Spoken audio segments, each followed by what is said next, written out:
Este é um trabalho voluntário, sem fins lucrativos, que oferece livros gravados em MP3 para aqueles que não têm condições de ler livros impressos. Para ouvir este e outros livros gratuitamente na íntegra, acesse nosso canal e leia as instruções na aba Sobre. Este livro foi gravado para o uso exclusivo da pessoa com deficiência visual, não podendo ser comercializado de acordo com a Lei nº 9.610, de 19 de fevereiro de 1998. Terceiro raio, inteligência ativa, o Senhor do equilíbrio, transformação da atividade. O terceiro raio é a energia que adapta a forma ou os corpos à alma que a habita. Está presente, pois, no momento de nossa encarnação e promove uma série de atividades que, com o decorrer da evolução, vão se tornando inteligentes. No princípio, essas atividades são mera ânsia de agir, de fazer coisas, necessidades herdadas do reino animal. O que no reino humano aparece como ânsia de atividade, no animal manifesta-se como desejo de comer e de beber, até hoje presente em muitos homens em forma de gula. A gula por comida e bebida, desatualizada no ser humano, teria de ser transformada em interesse pelas atividades úteis, que, por sua vez, vão se tornando sempre mais ordenadas e inteligentes, deixando de consistir em meros movimentos vitais. O terceiro raio tem uma função nítida, mesmo quando ainda não desenvolvido na pessoa. Ao suscitar no homem não evoluído essa ânsia de fazer coisas, de trabalhar, de criar e de movimentar-se no plano físico, está servindo de instrumento à alma que, encarnada no indivíduo ativo, faz assim uma série de experiências. No decorrer da evolução, a ânsia pela atividade física transforma-se lentamente em interesse pela atividade intelectual, desenvolvendo-se então uma necessidade de trabalhar a mente. O interesse pela cultura, pela vida subjetiva, é instigação da inteligência ativa, ou Espírito Santo, como misticamente esse raio é também chamado no Ocidente. Como vimos, o homem passa, pois, de um estágio de ânsia pela comida e pela bebida para o da necessidade de agir, de se exteriorizar e de criar coisas, evoluindo mais tarde para o interesse de ordem intelectual. Tudo isso é provocado pelo terceiro raio, que vai estimulando a atividade seletiva e colocando-nos em posição de discernir e de equilibrar os impulsos do desejo. É também o terceiro raio que nos leva a selecionar os impulsos do amor. Em estado ainda não desenvolvido, eles surgem em forma de desejo ou preferência por coisas ou pessoas. O terceiro raio desperta, então, uma atividade discriminativa, um estímulo para se discernir com lucidez entre todos esses impulsos. É desse processo de escolha que o amor evolui sem levar à dispersão. Depois de desenvolver em nós os recursos intelectuais, o terceiro raio cuida de adaptá-los à nossa capacidade de seres ativos. Juntando agora atividade e intelecto, não mais agimos indiscriminadamente, mas passamos a perceber com discernimento o que estamos fazendo. Antes de agir, veremos como cada coisa deve ser feita e em que proporção aquela atividade deve entrar em nossa vida. Em um homem ainda pouco evoluído, essa energia age, colocando-o simplesmente em atividade, o que pode levar à dispersão.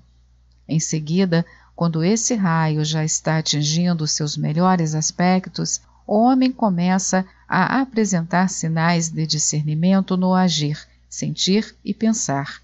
Este é um ponto importante em sua evolução. Esse raio leva a uma atividade extremamente ponderada e tem, dessa maneira, a função de ligar a vontade superior, ou primeiro raio, com o segundo, a sabedoria. O terceiro raio é uma energia que abre caminhos, apresentando-se também com características de vontade superior e de sabedoria, não só como impulso ou manifestação ativa em si. O amor puro leva à união com a totalidade, e antes que possa fluir, é necessário que outros raios estejam equilibrados com ele e que os canais interiores do ser estejam relativamente purificados.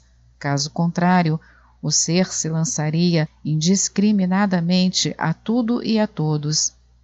Aqui, a energia do terceiro raio torna-se importante porque deixa a mente aguda, focalizando, discernindo e escolhendo, mantendo sob controle esse amor que estava às soltas e que assim seria indesejável em certo estado evolutivo. Nesse caso, a decisão de estabelecer limites pode ser de ajuda, dependendo de como é recebida e trabalhada, pois o mau uso da energia discriminativa pode chegar a tolher o movimento do amor. Por isso, é preciso saber dosá-la, a fim de que esse movimento flua na medida justa. Conclui-se daí que esses três raios, trabalhando juntos, formam uma trindade de energias no homem: o raio da vontade-poder, que sem a sabedoria do segundo raio e sem o controle do terceiro, pode ser destrutivo. O segundo raio do amor-sabedoria, que sem a vontade do primeiro, como impulso primordial, e sem a inteligência discriminadora do terceiro, torna-se dispersivo. E o terceiro raio, da inteligência ativa, que sem a sabedoria e o amor do segundo e sem o poder do primeiro, também não se realiza completamente, uma vez que permanece como simples força de movimento. Vê-se, portanto, como é importante que o terceiro raio atue em conjunto com os outros dois raios, na medida em que o primeiro, conforme a vontade superior que ele conhece, envia o impulso. O segundo o confirma e o equilibra com a sabedoria. O terceiro, quando evoluído, executa o trabalho. É nesse sentido que dizemos que o primeiro raio seria símbolo da mente nesse processo construtivo, o segundo, do coração, e o terceiro, das mãos que realizam. Nessa imagem, a trindade de energias forma um só corpo de manifestação, e é a partir dela que advêm os raios seguintes de modo bem nítido. O terceiro raio manifesta-se também como instinto e é bem visível no reino animal, do qual muitos aspectos persistem na vida humana, etapa sucessiva na escala evolutiva. Faz parte da tarefa dos homens desenvolver um relacionamento correto com o reino animal, com o qual tem em comum, por exemplo, o corpo físico. Apesar da diferença de existir no nosso corpo uma organização superior devido ao fato de certos centros energéticos ainda não estarem ativos nos animais, há uma série de semelhanças quanto à constituição da matéria física em si. Trazemos o mesmo material sólido, líquido, gasoso e etérico.